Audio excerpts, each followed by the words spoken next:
All right. If you remember last week, we spent some time circling back around. Does anybody remember what we talked about last week?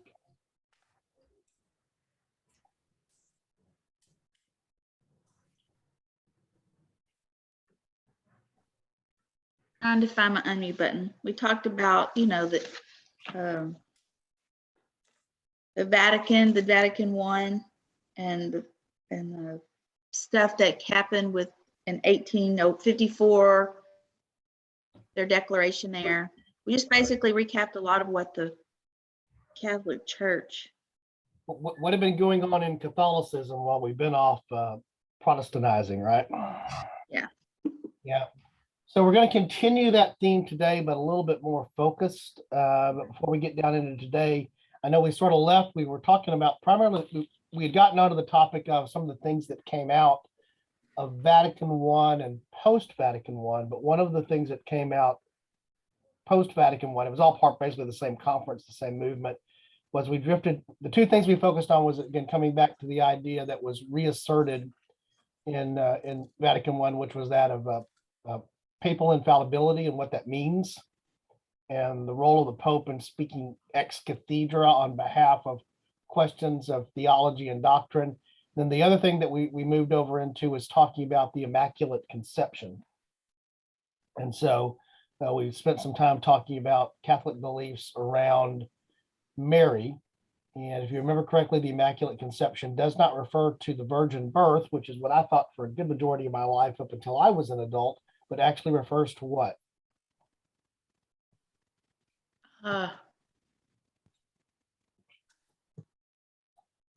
I'm having trouble with my computer. We can hear you. You can? Yep. Okay, it revolves around the Mary being sinless.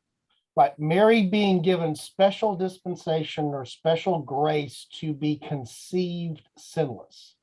Not conceived, not a virgin conception of Mary, but what's the Immaculate Conception relates to with Mary is that she was immaculate in the sense that she was preserved from sin. And then as the doctrine is extended out, she also is given special dispensation from sin throughout her life. So we talked about that. One of the things we talked about was, where do you find that in scripture, right? And the answer is you don't find that explicitly taught through scripture, right? Yes. Right. And the scriptures that are referenced there or that are picked up for that are primarily the scriptures in the Annunciation to Mary by Gabriel. Oh, favored one, those types of things. So what causes that to come into being as Catholic tradition and thus theology is sort of a logical extension of, for Christ to be sinless, he has to be free of the stain of original sin. And so they extend that back to Mary. Does anybody have any questions or comments about that? Because we sort of left in the middle of that discussion. We ran out of time last week.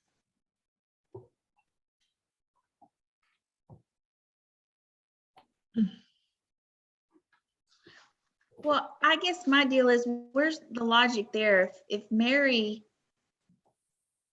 had to be sin, I mean, why isn't that just like a rolling snowball backwards? So ultimately, you keep going back to Adam and Eve. Yeah. Yeah, that's a good question. I guess the theory is that you only have to go back one generation to keep it clean for Jesus, right? But it also seems like, and this is probably the case, I don't know with them, but it's almost like Mary is equal to Jesus in the way of sinlessness. Yeah, that actually is what I think. That I'm glad you brought that up, Donna, because that's where I wanted to go a little bit. That is how this continues to, from my view of things and things that I read, this is how this continues to spin itself out, is that particularly in the Latin Catholic Church, although it's true generally, but particularly in the Latin Catholic Church, there's a very high veneration for Mary.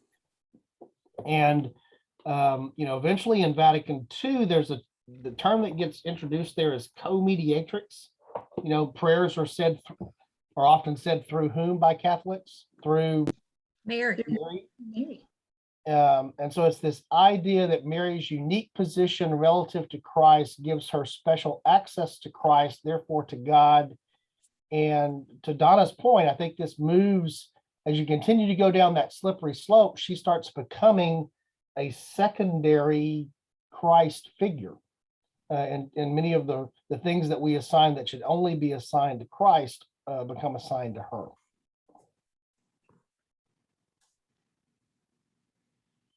Has that been the experience of others when they talk to Catholics, or when they look at Catholic tradition? Would you agree with that statement? Well, absolutely, because in their tradition, they have a whole month that they, I don't know, dedicate to Mary. And I mean, the 1st of May, around the 1st of May, they even have a crowning of Mary. So they'll have a statue of Mary in the church, and the kids will come in and bring flowers and, like decorate this statue with these flowers. And then they'll sit and say the Hail Mary for like over 100 times. Right. So, yeah, they don't do that for Christ. They don't. I mean, interspersed with the Hail Marys is the Lord's Prayer, yes. Right. But it's just, I don't see them doing anything of that sort to any statue of Christ. Yeah. Christ is on the cross, nailed on the wall, and that's it. Yeah. So let's look at Luke really quick. Luke chapter 1, verse towards the end of the first chapter of Luke is where we'd want to look, just to pick up on some of the things that are here. I think it's important to look at, because we have very little scripturally about Mary. I mean, she certainly appears in the Gospels, but beyond the birth story, there's very little of Mary, except a couple of other instances in the early, at the age of 12 in Jerusalem, and then certainly as we draw towards the start of his ministry and then towards the crucifixion, but there's very little else. But we find the announcement to Mary of her role in Luke 1, beginning in verse 26. And so, but particularly in verse 28 is where this is where Catholics would lead to having a scriptural connection for this. And so it says there, I'm reading from the New English Translation. This is Luke 1:28. The angel here being Gabriel, that's from verse 26. The angel came to her and said, "Greetings, favored one, the Lord is with you." So the way that is normally interpreted is what?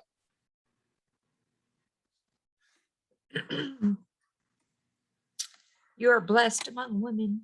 Yep. It goes on to say that in a little bit. I've seen this interpreted two ways. The Lord is with you, indicating that, you are already pregnant with Christ.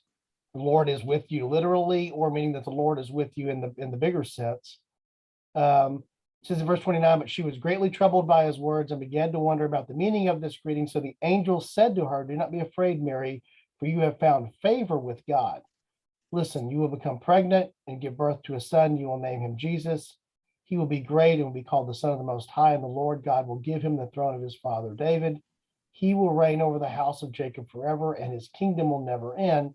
Mary said to the angel, "How will this be, since I've not had sexual relations with a man?" The angel replied, "The Holy Spirit will come upon you. The power of the Most High will overshadow you. Therefore, the child to be born will be holy. He will be called the Son of God." They particularly latch onto what's found in verse 30. You have found favor.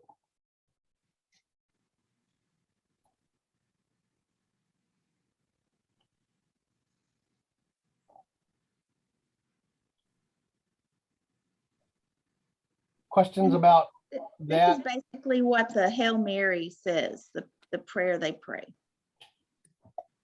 Basically. The fact that she has found favor and has been chosen. Yeah. Hail Mary, full of grace, the Lord is with thee. Blessed art thou amongst women, and blessed is the fruit of thy womb, Jesus. That's the first part of it.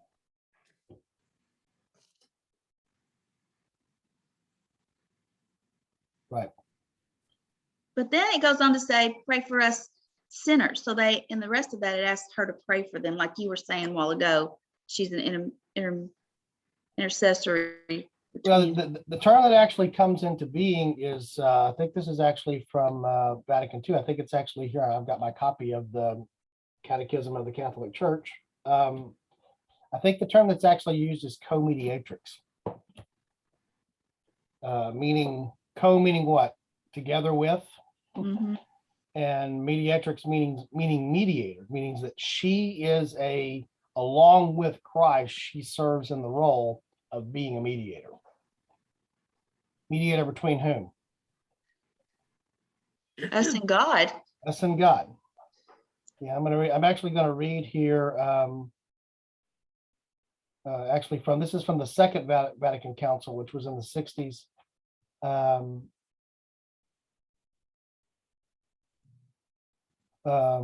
There's a couple of different words that are used here, but I'm just going to read directly from. This is from Ron Rhodes, Reasoning from the Scriptures with Catholics.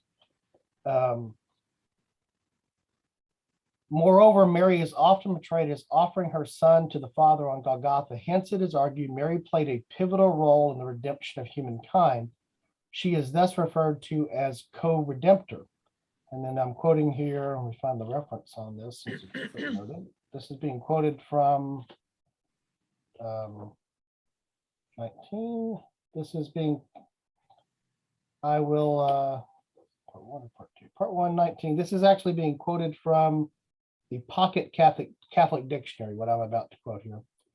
She so grievously suffered and almost died with her suffering and dying son. So she wholeheartedly renounced her maternal rights over her son for the salvation of men and immolated her son as far as was in her power to placate God's justice, that she may deservedly be said to have redeemed the human race along with Christ.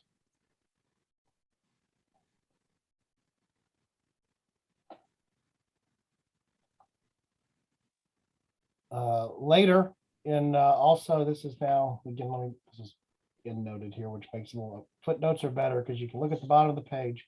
But what I'm about to quote here now also comes from note 21. This comes from the Immaculate Conception. The Immaculate Conception. This is actually the writing of Pope Pius IX that I'm about to quote from here, and you're talking about the ceremony to crown her as Queen of Heaven. Cheering. This is what was from. This is actually from Vatican I. What was written with Vatican I. Since she has been appointed by God to be the Queen of heaven and earth, and exalted above all the choirs of angels and saints, and even stands at the right hand of her only begotten Son, Jesus Christ our Lord, she presents our petitions in a most efficacious manner. What she asks, she obtains. Her pleas will never be unheard. So Mary is sometimes called the mediatrix of grace. Yeah, I remember that. So do you see? I just read that in the Greek, oh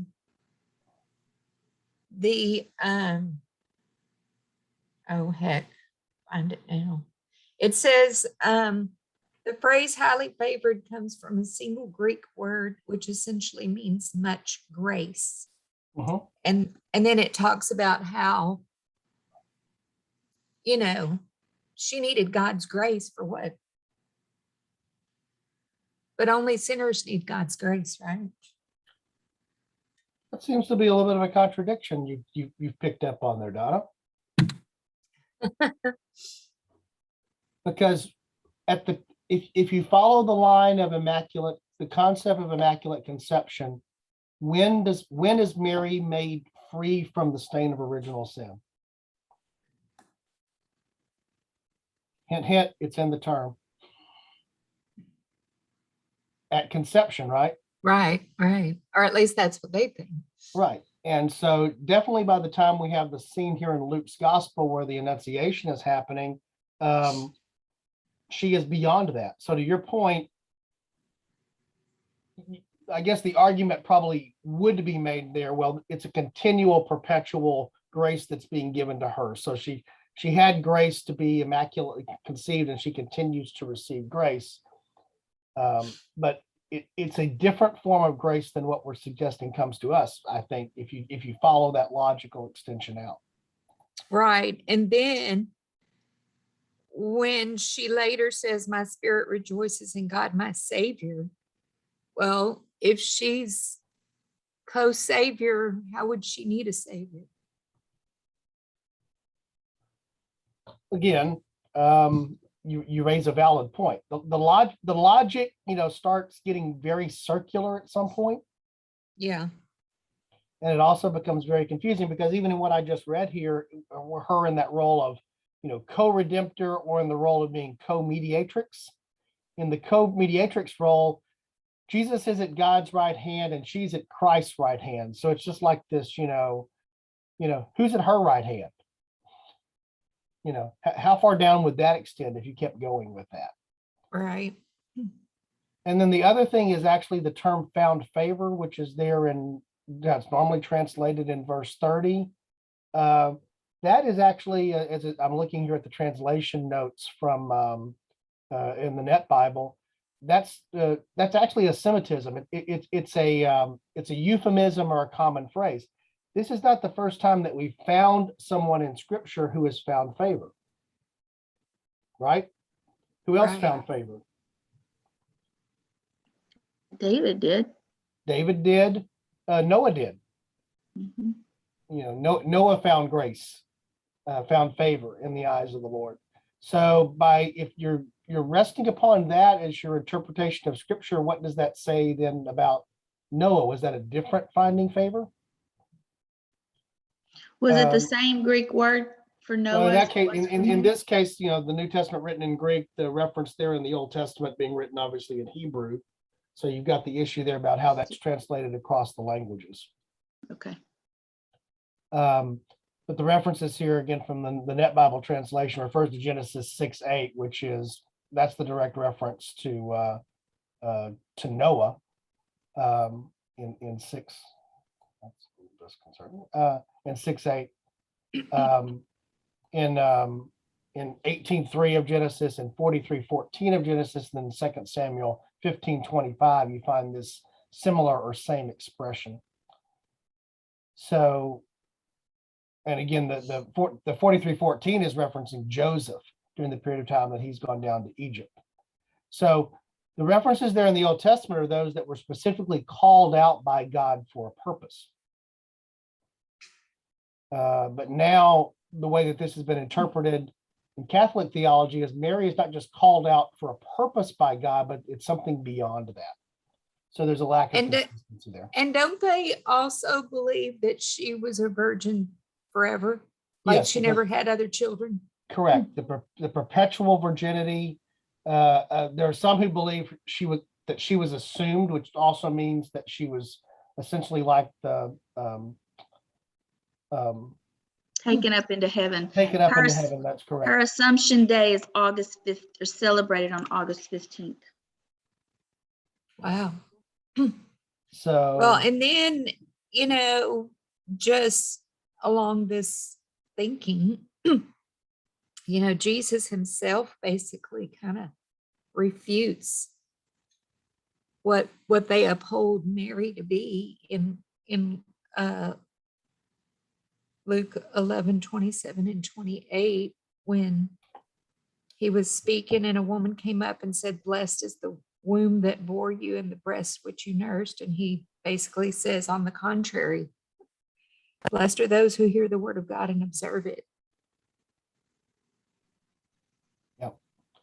And the reason for spending a little time here, other than just the fact, is part of what we've done all the way through, which is understand, the traditions and what's there, is I think more than anything else today, this is probably, the idea of the role of the Pope and the authority of the Pope obviously goes back to Luther and the Reformation and subsequent to that.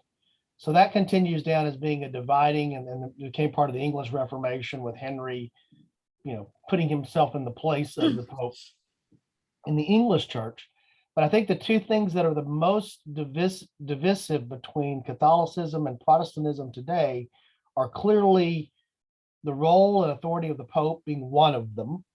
And then the second one being the evolution of how Mary is treated. I think those are the two biggest dividing points today between Catholic Christians and Protestant Christians. Would you agree with that? Yeah.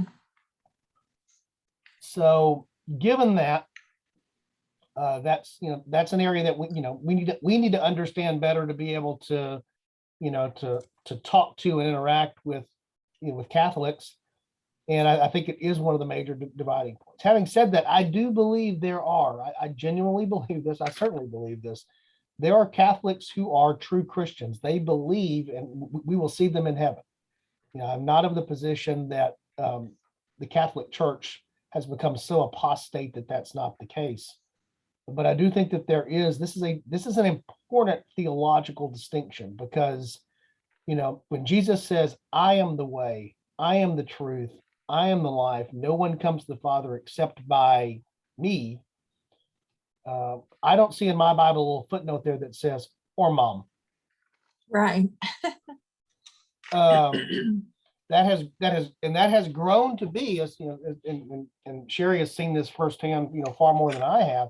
That has grown to be a position you could argue that some Catholics almost hold now. This, co-redeemer, co-mediatrix. That's a scary thing. To elevate someone to the position and the role and the authority of Christ. Any other questions or comments about that?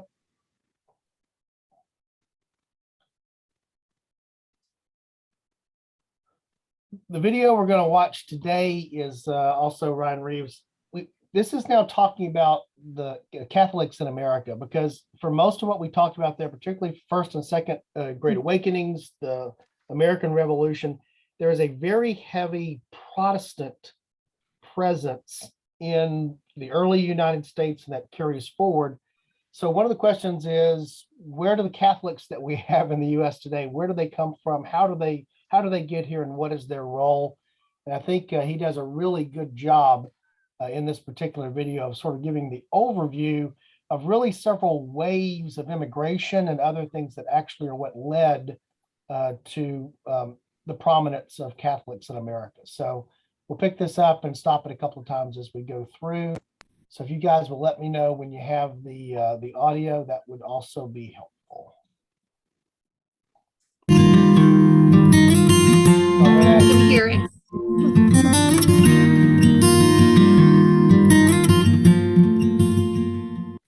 When we're looking at the history of the church, one of the things that students always notice, and one of the most common questions, is where do Catholics fit into the history of America? Obviously, the story from 1600 on down until the American Revolution itself doesn't feature a great deal of the Catholic story. But when we look at the church today in America, there are all kinds of Catholics in every state, and they make up a wide variety of ethnicities, languages, cultures, and the sheer numbers of Catholics in America, to say nothing of the universities and the school systems, is simply impressive. And so what we're going to do in this lecture is we're going to tell the Catholic story, how they came to America, how they laid down roots, and what were the changes to the Catholic culture that began to take shape given the incredible anti-Catholic sentiment that runs throughout America from its early days even down into the modern world. And we should put this in context, and we should frame it up just a bit. American Catholicism, the culture of the Catholic Church in America, is somewhat different. If you were to go to South America, to some of the countries that are heavily Catholic, if you were to go to Spain, or to Italy, or to other areas where the Catholic presence is very pronounced, most would find that there are some differences in the American Catholic story over against the Catholic stories that are told in other cultures and in other countries. And in part, this is always the case. The Catholic Church always embodies the culture that it's part of. It is different, and it has a unique Catholic culture unto itself. But just because someone is Catholic doesn't mean that they cease to be American.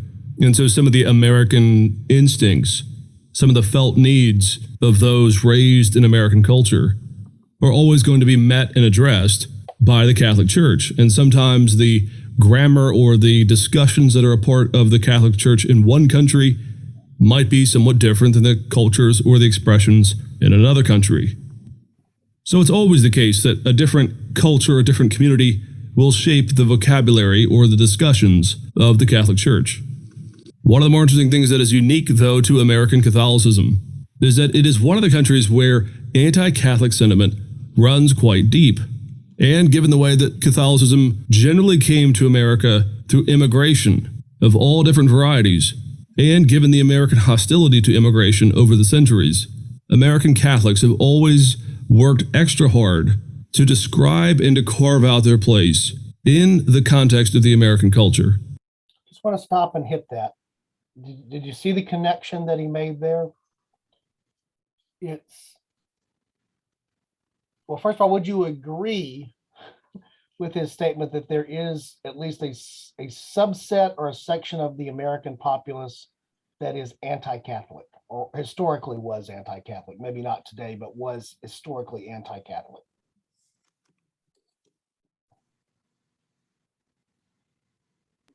Well, Yeah. yeah,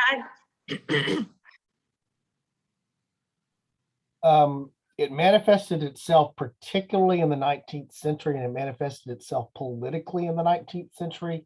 There were several third parties that arose. I remember this from college classes on political parties that rose, that one of the tenets of the party was actually, or even some of the stated platforms or indirectly stated platforms, was an anti-Catholic platform. The Know Nothing Party is one of those. It can be argued that the movement that became the Ku Klux Klan was anti-Catholic, overtly anti-Catholic. There is a sentiment that runs that is anti-Catholicism in the United States. And you heard what Reeves ties it to here. It wasn't just an issue of theology. We argued that it was that, but it was also an issue of immigration.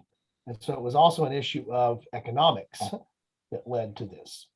And so you add those two things together, and you do have this sentiment that's existed, that's been an undercurrent in the United States that is opposed, or there's those who are anti-Catholic. well, you can definitely see this with the Irish, because they were very Catholic and they were very much discriminated against and, Right. disliked, Yeah. so. And there were waves of immigration, which is, he's going to talk about that a little bit here in the video. There were waves of immigration from certain parts of Europe that brought in the Catholic influence, because those nations they were coming from were predominantly Catholic, Ireland being one of them. I mean, that's still a point of contention today. That's why there's the Republic of Ireland, and there's 6 counties that comprise Northern Ireland. They're the Protestant counties, and what are they connected to? They're part of the United Kingdom. So that continues to be a religious divide on in the British Isles. In this case, the Northern Ireland conflict that continues down even to this day. But then there are other waves of immigration that he'll talk about here. And so I just wanted to point out that connection between, there's a theological aspect here, but it has a political and social aspect as well. They are at times embraced, at times dramatically condemned and slandered simply for being Catholic. And so the Catholic experience in America has always been a mixture of distance, oppression, and the Catholic attempt to always express itself to the culture around it in a way that would eventually bring an end to a lot of these caricatures and these cultural impressions as to what it means to be Catholic. And so American Catholicism has a unique culture in the fact that it is so strong.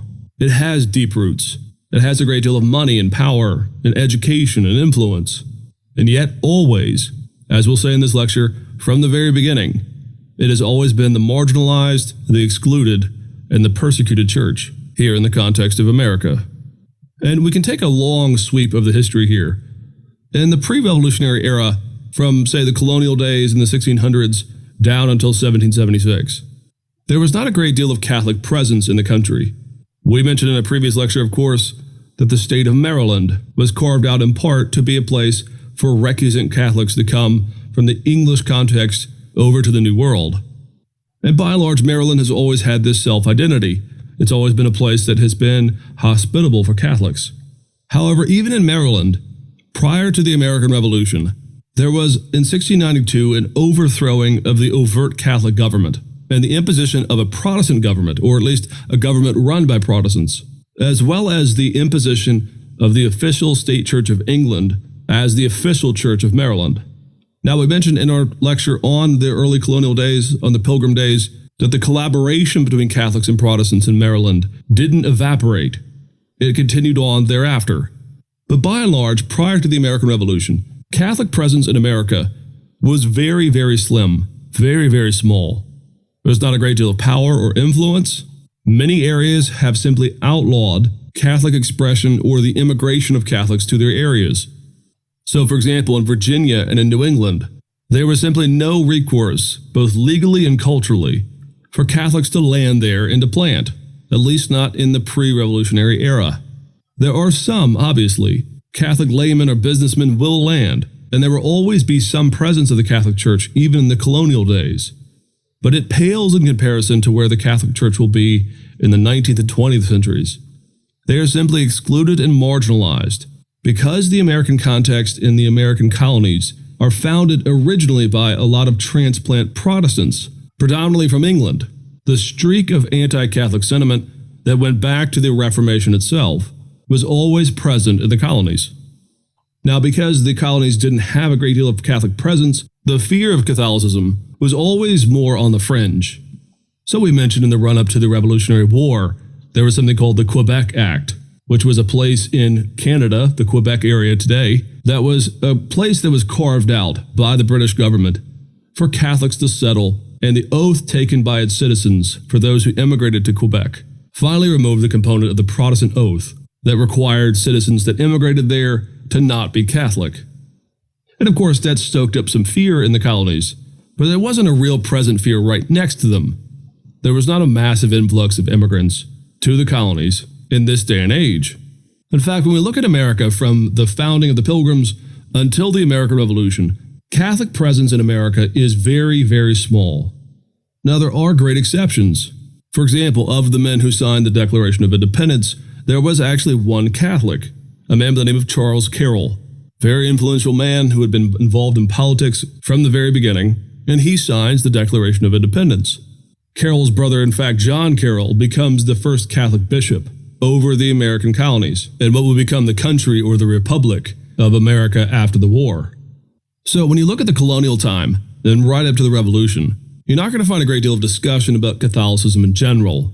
Often the colonial Puritans or the colonial folks who landed were more committed to defend their turf over against other Protestants than they were having to deal with a Catholic presence in their midst.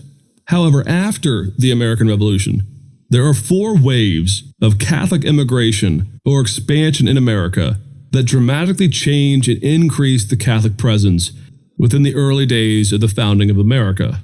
And we could go through these briefly just to get a sense as to the ebb and flow of Catholic immigration. One of the problems that's going to happen is, at times, the immigration, the floodgates just seem to open wide and let all number of Catholics from one region of the European world or from Central America into America. And what this does is it always seems to increase the fear that these immigrants are going to change everything and ruin the culture and take everything in a Catholic direction. The first is right out of the gates in 1803 with the Louisiana Purchase. And what's in play here is all of these regions had, of course, formerly been under French Catholic rule, hence the name Louisiana, and hence the fact that places like Louisiana, New Orleans, and these places have a pronounced, even to this day, French culture that defines them. So from the very beginning in 1803, there's immediately this increase, this folding in of a French Catholic culture in the areas that were taken over because of the Louisiana Purchase. The big push, though, after 1803 is in the 1820s and the 1830s. During this time, a trickle of Irish immigrants began to come over to the New World, in particular to the areas of Massachusetts, New York, and some of the northern states of America. Eventually, though, that trickle becomes a flood, It is during these years that the Irish potato famine occurs back in Ireland. And what had happened is Ireland had become almost synonymous with this one crop. It was not only the major part of their diet, but it was also their main export. And unfortunately, a blight comes upon the potato, a disease in a day before we had chemical or biological ways to halt these types of things. Just simply wiped out the crop. So people were gaunt, starved, they had lost everything, and in droves they come to the New World. There are also a large number of German Catholics who come to the New World, and they often settle in the Midwest. And to this day, in fact, again, areas like Boston, New York, etc., have a real pronounced Irish Catholic culture, a real pride about itself from this moving from the European context to the American context. And this first major wave in particular gives rise to one of the most pronounced times of anti-Catholic propaganda in America that had not been seen before. And we'll go into that in just a minute. Just a decade later, though, in the 1840s, after the war with Mexico and the taking of places like Texas and other places all along that southern rim, you have introduced suddenly a great number of Mexican Catholics coming into America and becoming part of the new established culture here. And then you move forward into the late 1800s, roughly 1880 until even into the early 1900s. You have another mass influx of folks from Slavic and Eastern European countries, and in particular Italian Catholics, coming to the New World, coming to places like New York and other areas, and establishing themselves here, bringing another language and culture of Catholicism to bear on America. And so the best way to see the 1800s is you have an influx of all types of different Catholics from around the near world of the West or in Central America. And this is important to note. American Catholicism has always been multi-ethnic. There's always Italian Catholics, Irish Catholics, Hispanic Catholics, Germans, and all types of different other folks who come to the New World who still identify as Catholic. In some ways, those living in America had no real categories of understanding the global diversity within the Catholic Church. That is until they came to their midst and were suddenly on their doorstep. Well, as you can imagine, the response to the Catholic immigration into the United States brought about a great deal of anti-Catholic sentiment. It is actually one of the more curious things about how America was so fearful of all this Catholic immigration. By and large, the folks that are coming to the New World, coming to America as Catholics, would be from the middle to lower middle class or even the poor levels of society. These would be farmers and workers, craftsmen of all kinds. And when they arrived, too often, in fact very often, they were excluded and considered to be spies that had come into the midst of America in order to ransack the place and to convert everyone to being Catholic. However, the workforce that comes to America tend to be the harder working lot of folks from all these different countries. Irish farmers are notoriously hardworking in this day and age, so they come to the New World and they really actually embody the American spirit. This idea that you're supposed to work your way up in society. Hard work and blood, sweat, and tears is the way to have success. Well, the response, again, is almost always negative. There is a ghettoizing at times of Catholics in the New World. And this is why even today you'll go to places like New York and there'll be the historic Italian districts, Little Italy, where a lot of these Catholics would be marginalized and secluded to themselves. Of course, everyone's seen The Godfather Part 2, where Don Corleone is living there, speaking Italian, walking up and down the streets of New York, and it feels like a very transplanted world. Well, that is very historically accurate, at least by and large, even though it's a fictional account. The ghettoizing of American Catholics was a real problem in the 1800s and all the way into the 1900s. And again, all this goes back to the Reformation. The Catholic-Protestant fights, of course, always go back to that. During the colonial times, as we've already mentioned, of course, there were laws in the books against Catholics, and there was a great deal of opposition. However, in the 1800s, suddenly Americans have to reckon with the fact that there are Catholics living here, and they can't simply do away with them. They do their best, though, always to slander and to mock and to lampoon Catholics in an effort to demoralize and, ideally, to get them to convert to Protestantism. One of the books that does this, in fact, is actually a bestseller. In 1836, a ghostwriter who called herself Maria Monk published a book called The Hideous Secrets of a Nun's Life. Again, this is a bestseller. It's ghost written, and it's purporting to be a nun who lives in the area of Quebec in Canada. Again, the area that had been carved out for Catholics. And she describes all manner of abuses and sexual molestations and slanderous things that are supposed to be normal actions in the monasteries there in Quebec. Again, this is a bestseller though. This simply fans the flame of anti-Catholic sentiment. Suddenly the Catholic ideal of monks and priests living in celibacy is exposed, at least allegedly, to be sexually promiscuous with orgies and all types of abuses, as well as superstitious and anti-republican, that is to say, anti-democracy.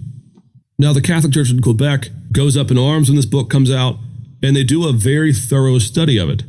And at the time, they can find no evidence of someone by the name of Maria Monk ever being a nun in Quebec. And they release this statement, but of course no one in the Protestant world is willing to believe them. They believe this is a cover-up job. And what we know now, of course, is it is a completely fictitious account, this book. There is no Maria Monk. It was ghost-written, and it was written in an effort to slander and to stoke the flame of anti-Catholicism in America. And the fact that it was a bestseller meant that it did just that. This then gives rise to all types of pogroms, riots. There was a 3-day riot, in fact, in Philadelphia, in which 14 people were killed. These were anti-Catholic riots. There were beatings, mockings, all types of different things, all throughout America in this anti-Catholic tone. In fact, the anti-Catholic sentiment grew so large that eventually in the 1850s, there was formed a political party simply based on the idea of limiting or eradicating Catholic immigration to America. It was called the Know Nothing Party, and again, it was formed in the 1850s. And the name comes essentially from the fact that they are a covert operation bent on stopping Catholic expansion in America.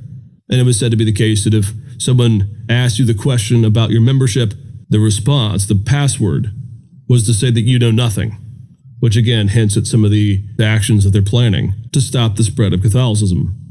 Another major figure who was very instrumental in the spread of this anti-Catholic sentiment was Lyman Beecher. And Beecher is a man who actually figures very prominently in the Second Great Awakening. He is a Presbyterian minister, and he is very much in favor of the revivals of the Second Great Awakening.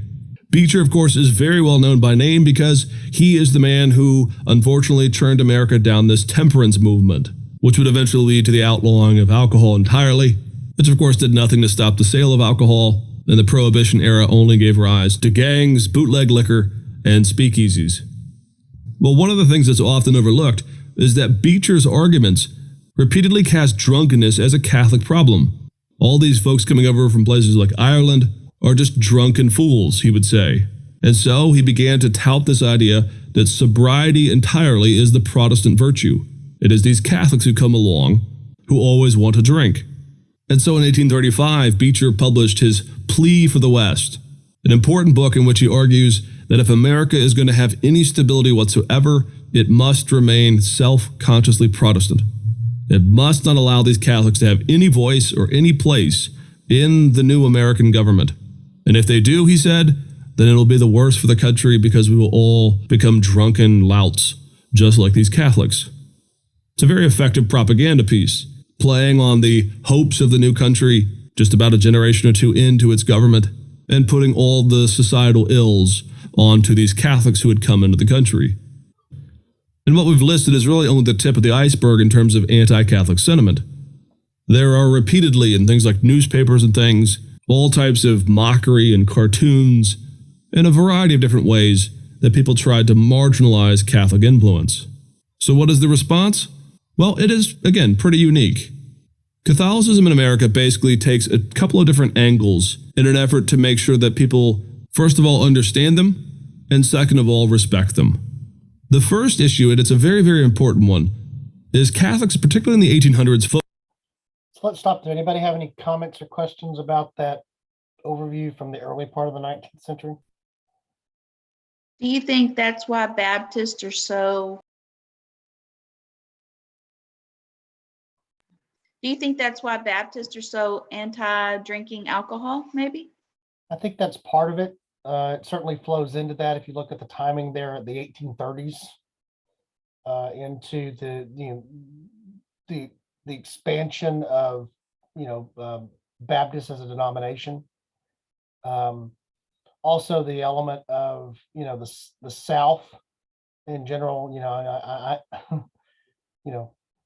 he pointed out there, one of the major sort of waves of immigration it comes as a result of the Louisiana Purchase.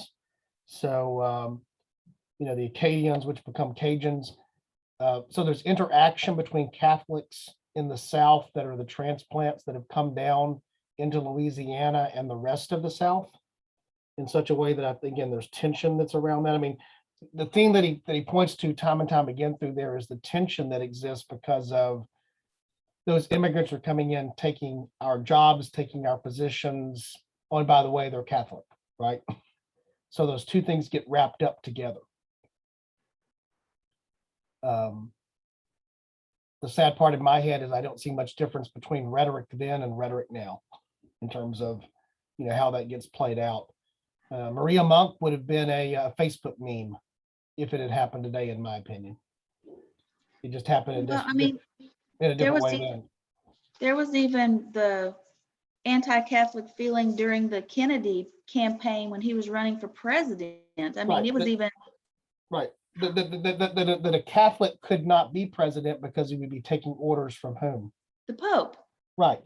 So again, this ties back again, and it goes back to again the Reformation, to Luther, the time of Luther, in the sense of the authority of the Pope relative to political authorities. I mean, if you remember, most of what we discussed and talked about there was the interplay between, some of these German princes and the Pope. Getting with some of those German princes who were protectors of or advocates for Luther and other Protestants, being excommunicated. Why? Because they disagreed with papal authority. And so, yeah, it's played its way all the way down to the, there was even some of it in last year's campaign. Not a lot of it, but there was some of it because, it was pointed out that Biden is a Catholic. And so, that rose its head again, slightly different way than it did in the 1960 campaign, but it was still there. Well, I wished he would listen a little bit more to the Pope than he does. I'd rather him go that way than the way he's going. Sorry, I shouldn't have said Well, that. I mean that that even ties back to what we talked about last week. Sort of this disconnect between American Catholicism and and Roman Catholicism, or the way that it portrays in Latin America. I mean, it's a big tent. But about to talk about here, and I'm sure you can speak to this directly because you're part of it. One of the things that rises from this is the fact that what he's about to talk about here is that Catholics have to form their own schools. And the reason for that is everything that he's been talking about for the last 10 minutes, sort of this anti-Catholic sentiment that's there and how that's playing out. I remember one of the plays that I did in high school, we did The Miracle Worker.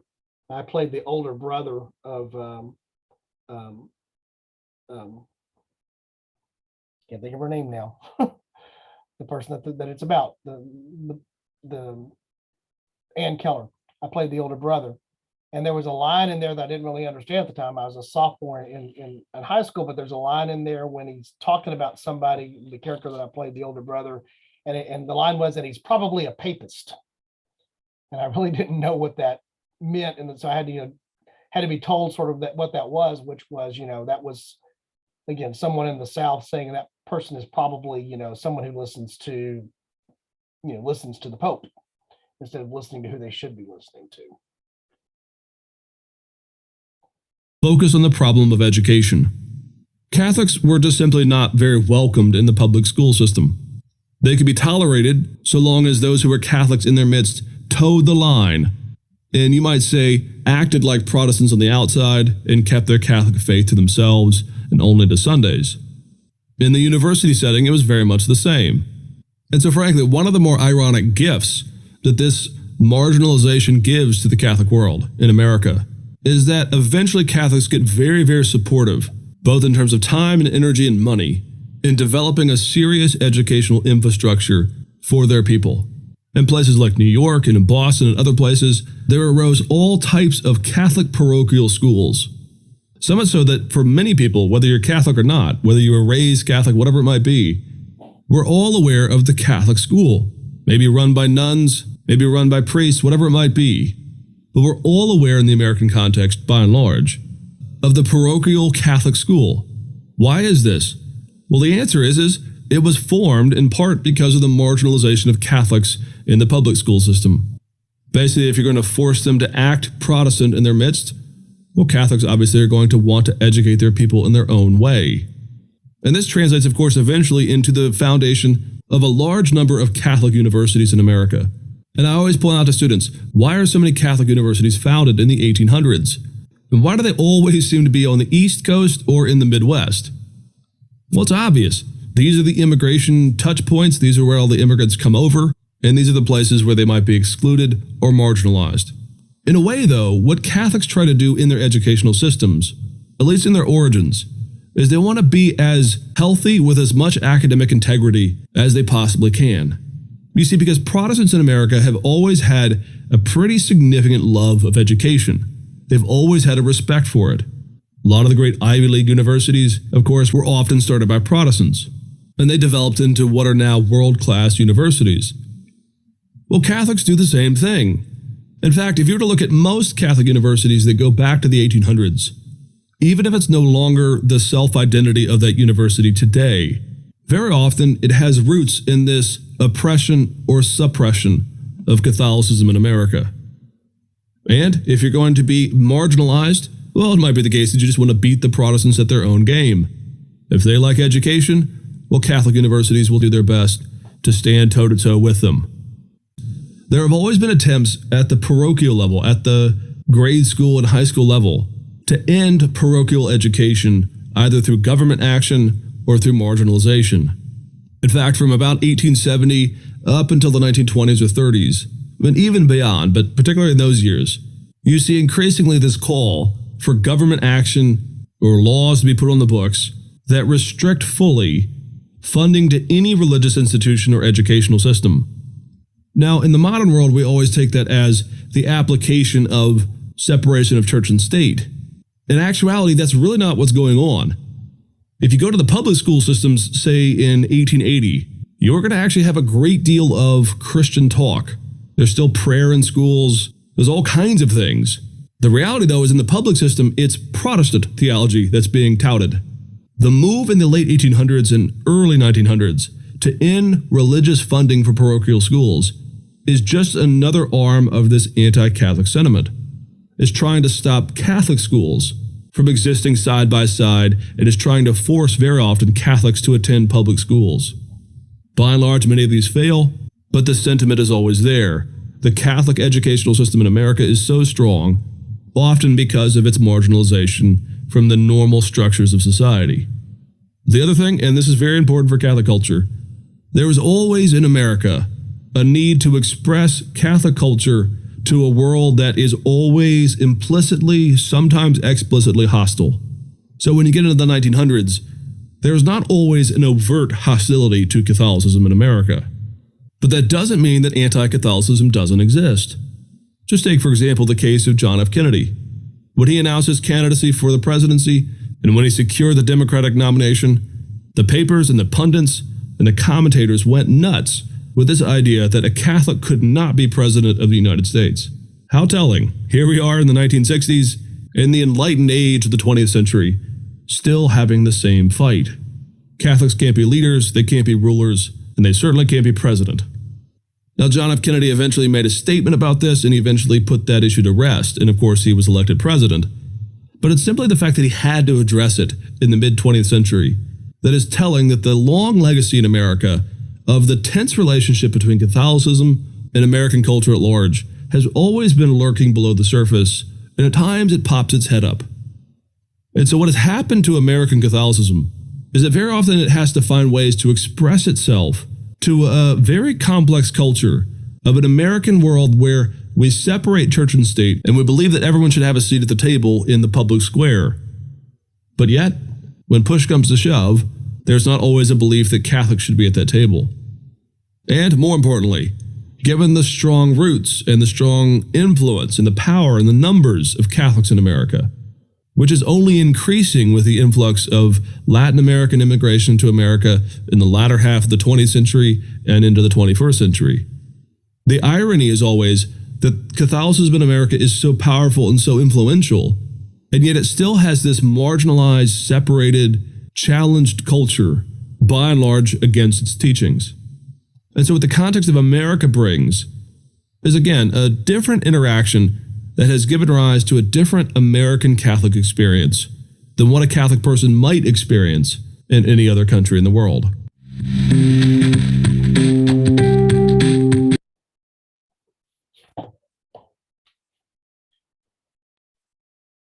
I think that's a pretty good overview. Any questions about that?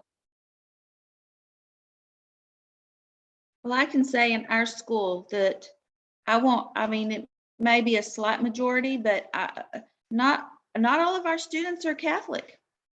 And the draw for Catholic school is the level of Academic instruction rigor? that's being, yeah, I mean, the curriculum, I mean, it's in public school, everything is so watered down and kids are not learning at the level they need to be learning at. And Catholic schools uphold those higher standards. And parents want that for their students. They don't want a kid just to get an A for attending school. You know, they want to actually learn something.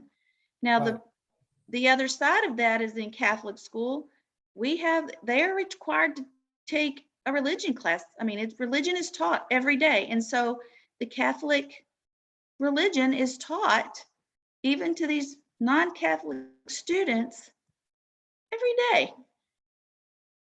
So, and even Protestant teachers, or even not, I guess I shouldn't say, even non-Catholic instructor teachers are required to take a certain amount of Catholic instruction as part of their continuing education to keep their job. Now, I am somehow my principal, because I'm part-time, I don't have to do that. She exempts me from that. So I have not had to take all of that Catholic instruction that all the other teachers are required to take. But the students have it every day. Yep. But I can tell you, when our kids leave our school and they go into the public school, the parents will come back and tell us they're, you know, a year or so ahead of where, you know, their peers are in whatever grade they leave us from. So.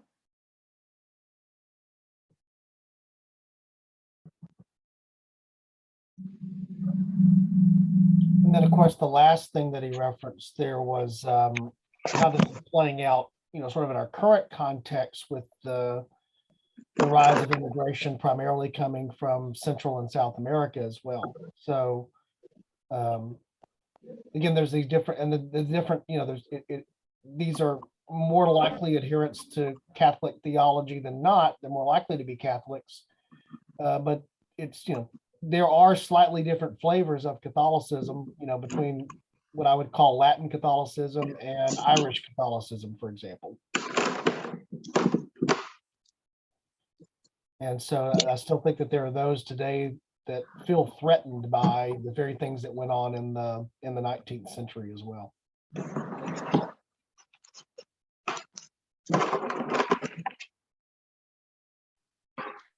Well, I think in like some regions of the United States, like I'm thinking of Louisiana specifically, I think there's even in public school an element of Catholicism held to, you know? Right. Because even in public school, they'll have Catholic holidays. They'll follow, you Right. know.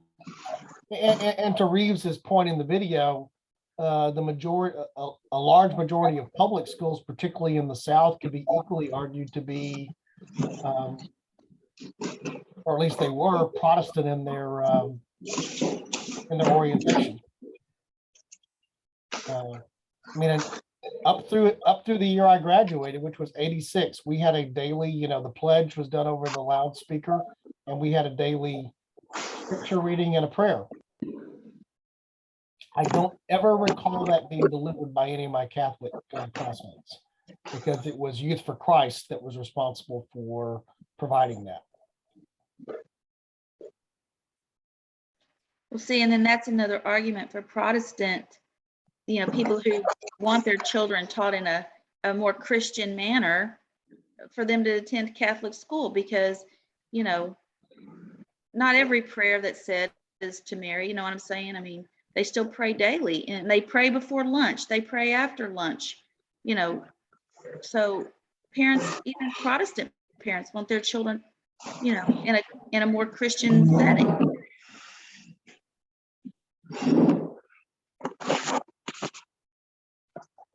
Agreed.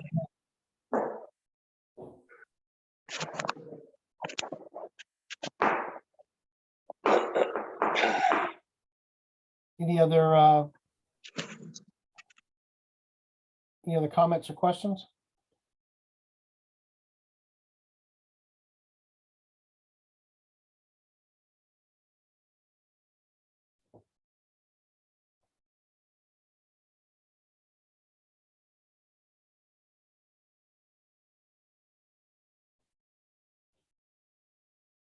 Okay. I'm going to go ahead and stop the recording.